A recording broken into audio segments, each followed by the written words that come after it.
The peaceful colony on Proxima Centauri shimmered under the light of its red dwarf star. 50 years of human determination had transformed the once barren planet into a thriving home for 2 million colonists. Dome-shaped buildings dotted the landscape, connected by transparent tubes that allowed colonists to move between structures while protected from the planet's harsh atmosphere. Dr. Hannah Kim stood at her communications console, reviewing the morning's transmissions from Earth. At 42, she had spent nearly half her life on Proxima, arriving as a fresh-faced communications specialist and eventually becoming the colony's head of interstellar relations. Her dark hair was pulled back in a practical ponytail, a few strands of gray beginning to show. "Anything interesting from home?" asked June, her assistant, bringing her a steaming cup of synthesized coffee.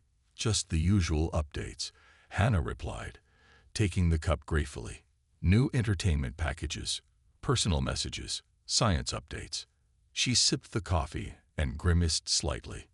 No matter how advanced their technology became, they still couldn't make coffee taste quite right.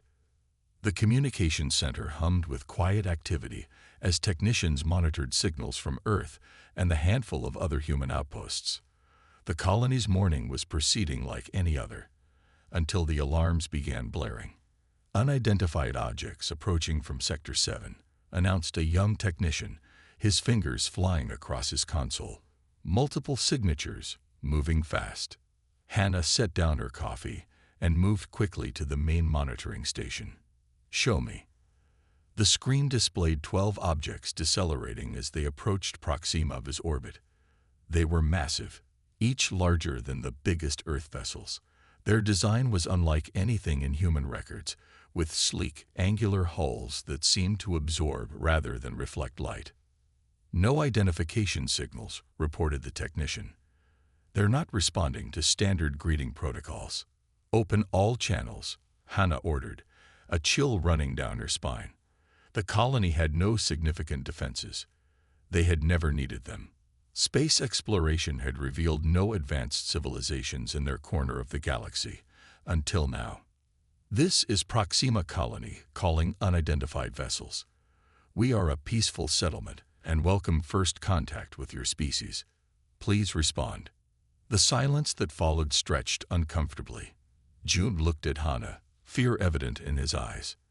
"Try again," she said, trying to keep her voice steady. "All languages in the database." The message repeated in dozens of Earth languages, then in mathematical sequences designed for basic communication with non-human intelligence. Still, the vessels gave no response. "Should we alert the governor?" June asked quietly. Before Hannah could answer, the lead alien ship changed position, moving directly above the colony's central district. "They're scanning us," said the technician, his voice rising in pitch. "Powerful energy readings, unlike anything I've seen before." Hannah reached for the colony-wide alert system, but she never got the chance to activate it. A blinding beam of energy shot from the alien vessel, striking the governor's office building. The structure disintegrated instantly, along with everything within a 100-meter radius. The communications center erupted in chaos as more beams rained down from the alien ships. Through the transparent roof, Hannah could see buildings collapsing and fires spreading across the colony. "Emergency Protocol Alpha," she shouted over the noise. "Get our distress signal to Earth." The center's backup power systems engaged as the main grid failed. Screens flickered but remained operational. Hannah pushed past panicking staff members to reach the quantum entanglement communicator, their fastest link to Earth, though limited in bandwidth. "This is Dr. Hannah Kim of Proxima Colony," she said into the recorder, fighting to keep her voice steady as explosions rocked the building. "We are under attack by an unknown alien force." 12 vessels appeared without warning and began bombarding the colony. No communication attempts were acknowledged. She swallowed hard. "I'm transmitting visual data and sensor readings of the attacking ships. This appears to be an extinction-level event for our colony." The building shuddered as another explosion hit nearby. Parts of the ceiling began to collapse. "Everyone out," ordered June. Hannah remained at her post, adding critical data to the transmission. The aliens possess energy weapons far beyond our technology. Their hulls appear to absorb our scans. No identifiable markings or a section of ceiling crashed down, crushing equipment a few meters away. The air filled with dust and smoke. Hannah, we have to go, June called from the doorway, coughing. Almost done, she replied, attaching the sensor readings to the message. The quantum communicator could send only one burst before its delicate systems would be destroyed by the feedback. Outside, the destruction spread. Through breaks in the ceiling, Hannah could see colonists running in terror as alien beams methodically targeted residential areas, food production facilities, and infrastructure nodes. It wasn't random destruction, it was systematic eradication. A secondary explosion rocked the communications center as a nearby power relay station detonated. Hannah was thrown against a wall, pain shooting through her shoulder. She struggled back to her console, blood dripping from a cut on her forehead. The quantum communicator's status light blinked red, damaged but still functional. She had one chance to send their message. As she reached for the transmission button, the building shifted ominously. Hannah, June had returned for her, his face streaked with dirt and blood. The structure is failing. She looked at him, then back at the console. Go. I'll be right behind you. As June reluctantly departed, Hannah added a final note to the transmission. Whoever these attackers are, they gave no warning and sought no communication. This was not a misunderstanding. It was deliberate extermination. Earth must be prepared. They may come for you next. She pressed the transmission button just as the building began to collapse around her. The quantum communicator flashed green once, message sent, before being crushed under falling debris. Hannah tried to move toward the exit, but her path was blocked by collapsed ceiling panels. The air grew thick with dust and smoke. As darkness closed in, her last thoughts were of Earth, and the hope that her message would reach them in time. 4 light years away, the message raced through space, carrying evidence of humanity's first encounter with hostile alien life. 3 years later, in the United Earth Government's Central Command Center, a quantum receiver activated. The message that Dr. Hannah Kim had sent with her dying breath finally arrived. Admiral Tai-1 Park was present when technicians decoded the transmission. He watched in horror as the footage showed the systematic destruction of Proxima Colony, the colony where his daughter had been working as a medical researcher. The evidence was undeniable. An advanced alien species, identified in the data as Krylorians, based on fragments of intercepted communications, had deliberately wiped out 2 million human colonists without provocation or warning. As the recording ended with Hannah's final warning, silence fell over the command center. Then Admiral Park spoke, his voice quiet but filled with cold determination. Prepare a response plan. We will need every ship we can build. The message from Proxima Colony played again on the large screen in the United Earth Government Council chamber. The footage showed alien vessels systematically destroying the human settlement. 2 million lives extinguished without warning or mercy. When the recording ended, the room remained silent. Admiral Tai-1 Park stood rigid, his hands gripping the podium. 3 days had passed since Earth received Dr. Hannah Kim's final transmission. 3 days of grief, shock, and growing rage across the planet. My daughter Sunmai was a doctor at Proxima's Central Hospital, Park said, his voice steady despite his pain. She was helping develop treatments for the planet's unique environmental conditions. She was 29 years old. He paused, collecting himself. But today I speak not as her father, but as Earth's defense admiral. The 50 council members watched in somber attention. This was humanity's first contact with hostile aliens. The implications were staggering. The attackers, identified as Krylorians from fragments of intercepted communications, showed technological capabilities beyond our current level, Park continued. Their weapons and ships are advanced. However, they have one critical weakness. He pressed a button, and a new image appeared on the Based on Dr. Kim's data and our analysis of radiation signatures, we believe the Krylorian Empire controls this region of space. It is substantial, but not vast. Their numbers appear limited, which explains their aggressive response to potential competitors. President Yuna-O, a small woman with intense eyes, leaned forward. "What are you suggesting, Admiral?" The Krylorians struck without warning because they believe they could eliminate us with minimal risk. They don't know Earth's population or industrial capacity. They don't know that for every colonist they killed, we have 4,000 more humans on Earth. Park's eyes hardened. "I propose we show them." The Admiral activated another display showing ship designs. Project Vengeance, the construction of the largest fleet in human history. 700,000 warships, from small fighters to massive dreadnoughts. Gasps and murmurs filled the chamber. The scale was unprecedented. "Impossible," said Counselor Jin. "We don't have the resources or facilities." "We do," countered Park. "Earth's shipyards currently produce civilian vessels and a small defense fleet. If we convert all manufacturing capacity to military production and build new automated shipyards in orbit, we can achieve this in 5 years. "The cost would be enormous," objected another counselor. "What is the cost of extinction?" Park asked quietly. The Krylorians struck once. "Analysis suggests they will eventually find Earth. We can wait for them to come and destroy us, or we can respond with overwhelming force." President O studied the Admiral's face. "This is personal for you, Admiral Park." "Yes, Madam President. It is personal for me and for every human who lost someone at Proxima." Park's voice remained controlled. "But my recommendation is strategic, not emotional. The Krylorians respect only strength.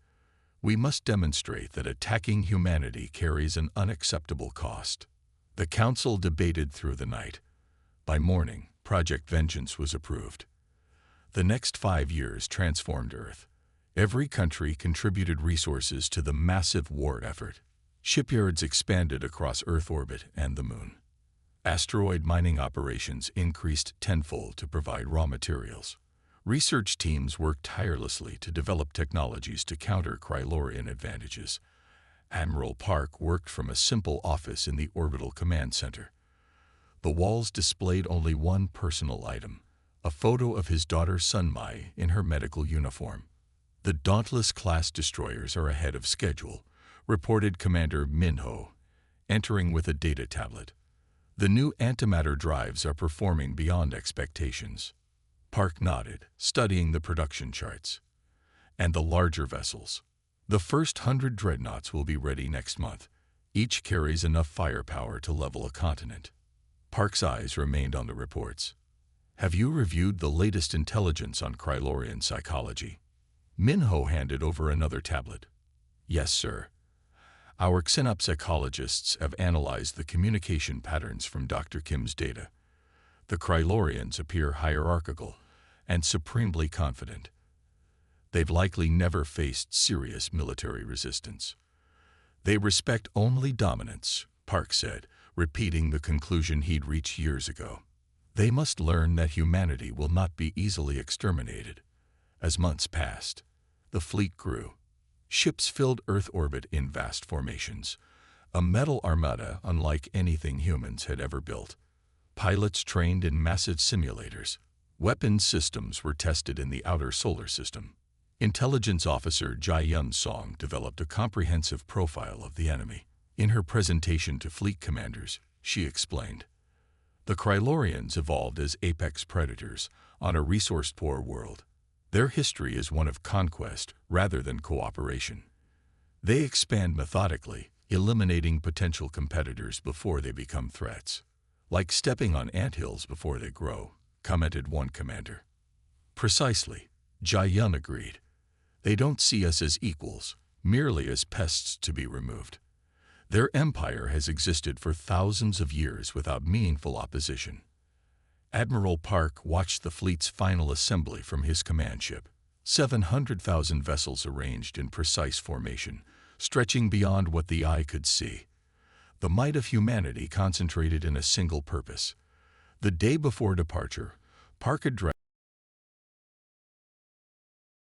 billions of humans across Earth, and the remaining colonies watched. 5 years ago, we received a message from Proxima Colony, evidence of their destruction by an alien force that attacked without provocation or honor. Tomorrow, we take Earth's response to the stars. Park's voice was calm but resolute. This is not merely a mission of vengeance, though we owe our fallen that debt. This is humanity's statement to the galaxy. We will not be eliminated. We will not disappear quietly. The massive fleet departed in waves, the largest military force ever assembled by any species in this part of the galaxy. As Earth shrank behind them, the crews prepared for a journey that would take them deep into unknown space, toward an enemy that had never known defeat. On his command ship, Admiral Park stood at the observation window, watching the endless line of vessels stretching before him. In his pocket, he carried his daughter's medical badge, recovered from the data sent by Proxima Colony. It would make the journey with him, all the way to the heart of the Krylorian Empire. The vast human fleet moved through the darkness of space like a metal river, stretching millions of kilometers. At its center flew the command ship Retribution, where Admiral Taiwan Park spent long hours in the strategic planning room. Star maps glowed on every wall, marking their path toward Krylorian territory. "We're approaching the Barnard Star checkpoint," reported Navigator Su Jin, her fingers moving across the holographic controls. All ship groups maintained formation. No technical issues reported. Park nodded, studying the tactical display.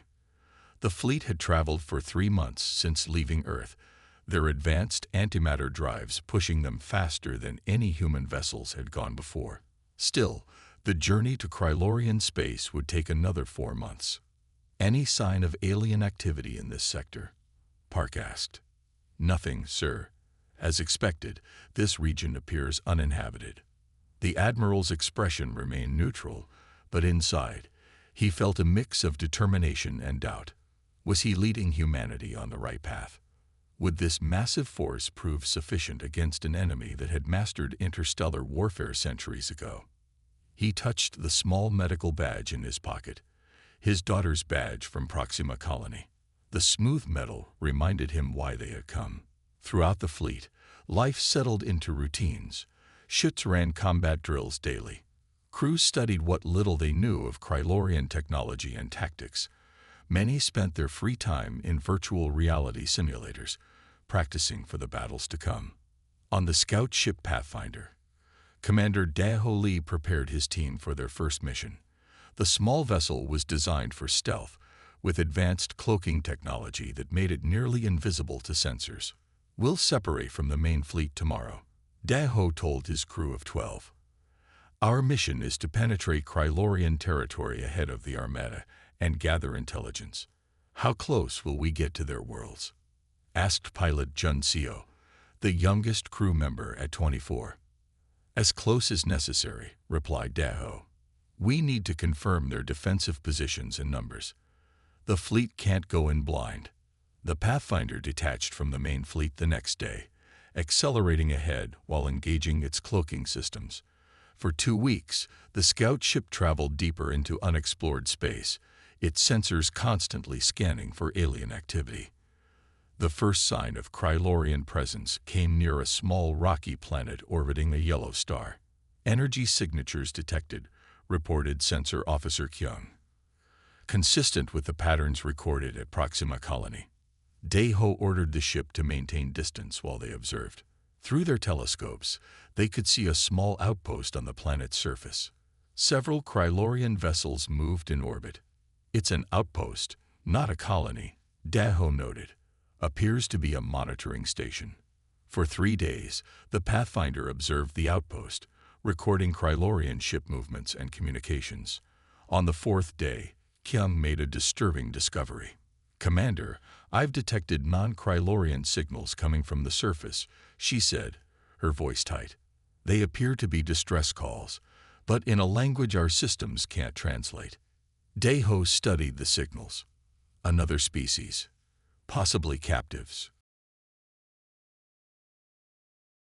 With great caution, the Pathfinder moved closer to the planet, using a small asteroid field for cover. Their enhanced sensors revealed a shocking truth. The Krylorians were holding members of another alien species in what appeared to be a research facility. Daho immediately sent an encrypted message back to the fleet. Admiral Park received the report during his morning briefing. "They've captured members of another spacefaring race," he told his officers. "Based on the Pathfinder's observations, this species appears less technologically advanced than the Krylorians, possibly another victim of their expansion policy." Intelligence Officer Jai Yun frowned as she reviewed the data. "This confirms our profile. The Krylorians eliminate potential competitors before they develop interstellar capabilities. They'd likely done this many times. So Proxima Colony wasn't their first target," said Communications Director Hyunwoo. "Just their first human target." The revelation spread through the fleet, hardening the resolve of many who had questioned the mission. The Krylorians weren't just a threat to humanity. They were systematic destroyers of emerging civilizations. As the main fleet continued its advance, the Pathfinder explored deeper into enemy territory, discovering 2 more outposts, and eventually a fully developed Krylorian colony. Each finding was more disturbing than the last. "They're methodical," Daho reported to Admiral Park during a secure transmission.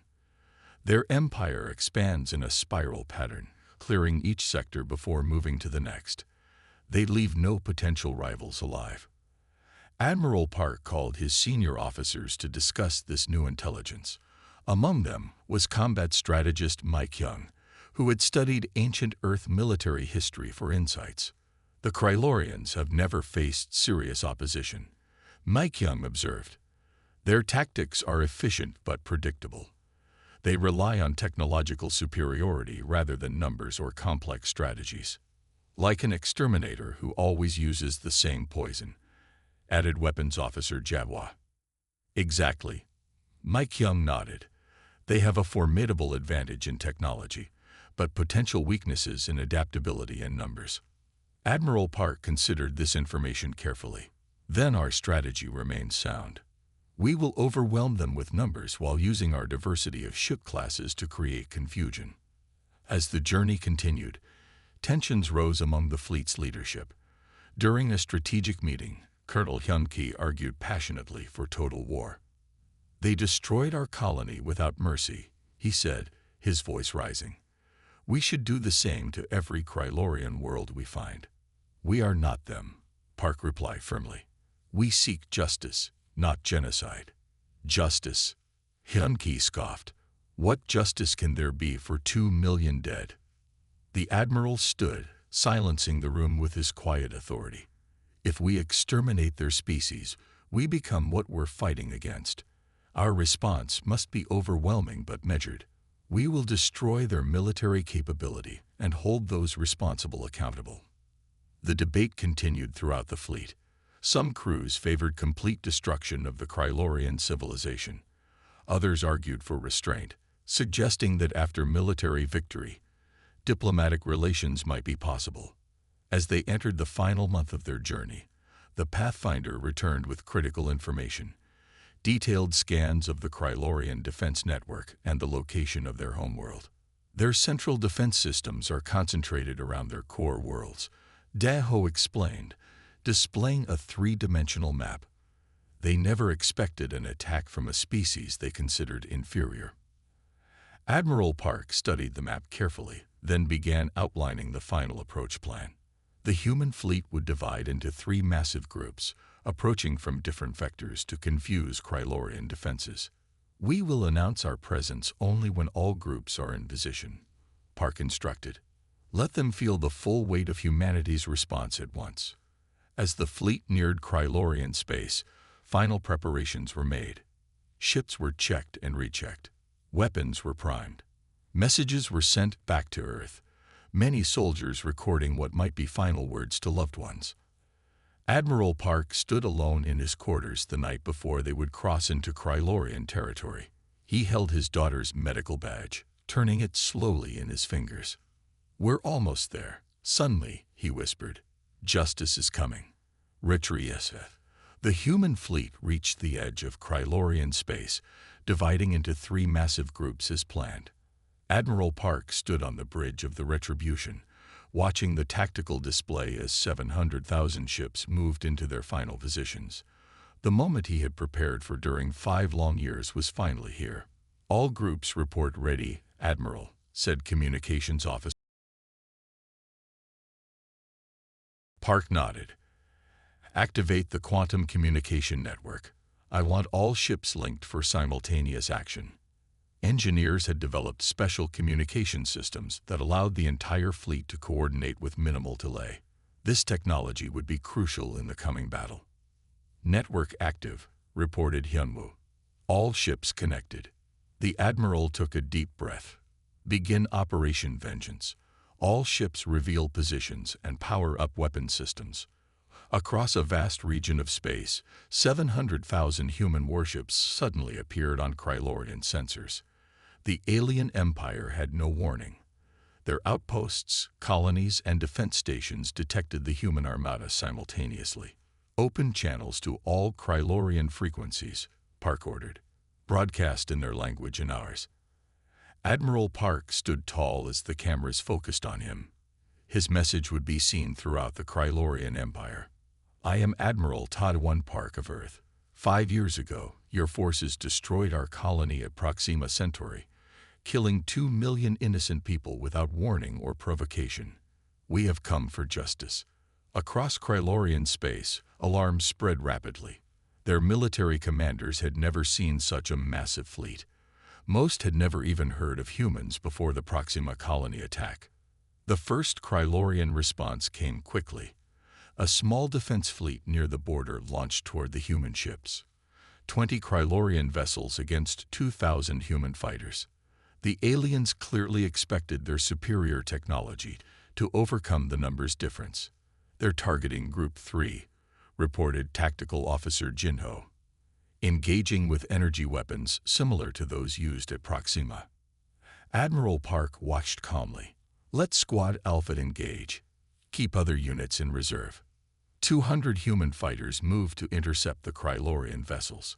The alien weapons were powerful, destroying several human ships with each blast.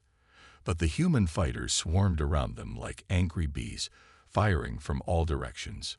"We've lost 12 fighters," reported Jinho. "But 3 Krylorian ships are disabled." Park nodded. "As expected. Their weapons are superior, but they've never faced these numbers." The battle continued for 20 minutes. When it ended, all 20 Krylorian ships were destroyed or disabled. The humans had lost 47 fighters, a ratio that favored Earth. Similar encounters erupted across the border region. Each time, the Krylorians sent small groups of technically advanced ships. Each time, they were overwhelmed by human numbers. "They're following standard protocols," observed Intelligence Officer Jaidun. "They haven't adapted to our tactics yet." 6 hours after first contact, the Krylorian High Command finally organized a coordinated response. A transmission reached the Retribution. The alien that appeared on screen had pale blue skin and large dark eyes. It wore an elaborate uniform covered with symbols of rank. "I am Supreme Commander Coral of the Krylorian Defense Force," it said in a mechanical translation. "Your presence in our territory is an act of war. Withdraw immediately or face destruction." Admiral Park's expression remained neutral. "Your forces destroyed our colony without declaration of war or attempt at communication. We are here for justice, not conquest." The Krylorian commander's eyes narrowed. "The elimination of your outpost was a necessary security action. Your species was encroaching on space marked for our expansion." 2 million civilians died," Park replied coldly. "There was no warning, no communication. Lesser species cannot claim the same rights as the Krylorian Empire," said Coral dismissively. "Your primitive colony was removed as one would clear vegetation before building. If you had stayed in your home system, you would have been left alone." Throughout the fleet, this exchange was broadcast to all human crews. The Krylorians' casual dismissal of human life strengthened their resolve. "We are not a lesser species. The Krylorians seemed to reassess the human admiral. Perhaps we underestimated your capabilities. We propose negotiations to resolve this misunderstanding. Park's expression hardened. There is no misunderstanding. Your forces committed genocide. We demand justice. What form would this justice take? Asked Coral cautiously. The surrender of all those responsible for the decision to attack Proxima Colony, Park stated. Reparations to Earth. And your guarantee that no human world will ever be threatened again. The Krylorian commander looked offended. Impossible. The Krylorian Empire does not submit to demands from other species. Then we will continue our advance, Park said simply. Every hour without compliance, we will move deeper into your territory. As the transmission ended, Admiral Park turned to his officers. They're stalling for time to organize their defenses, prepare for their main fleet. He was right. 8 hours later, sensors detected a large Krylorian battle group approaching Group 2 of the human fleet. 150 alien warships, the largest Krylorian force ever assembled. They've committed their central reserve, noted Tactical Officer Jinho. Their flagship is present. Park studied the formation. Deploy Groups 5 and 6 to support Group 2. I want 3,000 ships against their 150. The battle that followed was the largest space conflict in human history. Krylorian vessels had powerful shields and devastating weapons that could destroy human cruisers with a single shot, but they couldn't fire in all directions at once. Human ships attacked in coordinated waves, overwhelming the Krylorians' defensive systems. When the alien ships focused their fire on one group, 2 others would attack from different angles. They're trying to protect their flagship, reported Jinho, watching the battle unfold. All other vessels are forming a defensive sphere around it. Park nodded. They're hierarchical. Their command structure depends on that ship. Target it with our new phase torpedoes. The specially designed weapons passed through Krylorian shields by shifting partly out of normal space. 5 torpedoes struck the alien flagship, disabling its engines and weapons. Enemy flagship crippled, announced Jinho. Krylorian formation is breaking. The battle turned quickly after that. Without centralized command, the Krylorian vessels fought individually, making them vulnerable to human swarm tactics. When the conflict ended, 87 Krylorian ships had been destroyed and 23 captured, including the flagship. The humans had lost 412 vessels, a painful but acceptable cost. On the captured flagship, human forces found something unexpected. Records of hundreds of cleansing operations against developing intelligent species. The Krylorians had been systematically eliminating potential competitors for centuries. Admiral Park ordered the evidence transmitted throughout Krylorian space on all frequencies. Every citizen of their empire would see what their leaders had done. Your empire is built on genocide. Park broadcast to all Krylorian worlds. We will not be your latest victims. We offer one final chance for peaceful resolution before we advance to your homeworld. The Krylorian government's response came hours later, not surrender, but a declaration of total war. The human fleet approached the Krylorian homeworld with unstoppable momentum. 3 weeks of fighting had pushed deep into alien territory, with each battle following a similar pattern. The technologically superior Krylorians would fight fiercely but ultimately fall to humanity's overwhelming numbers. Fleet Commander Ian G. Choi led the main assault group toward the Krylorian capital system. Her command ship, the Dauntless, moved at the head of 50,000 vessels, spread in a massive 3-dimensional formation. Enemy defenses detected, reported Sensor Officer Dongwu.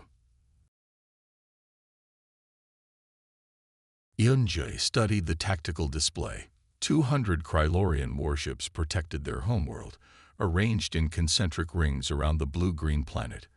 Their most powerful weapons platforms were positioned at strategic points throughout the system. They're finally showing some tactical adaptation, she observed. This isn't their usual formation. They've had time to prepare, said her second-in-command, Captain Jamin. This is their final stand. Yunji nodded thoughtfully.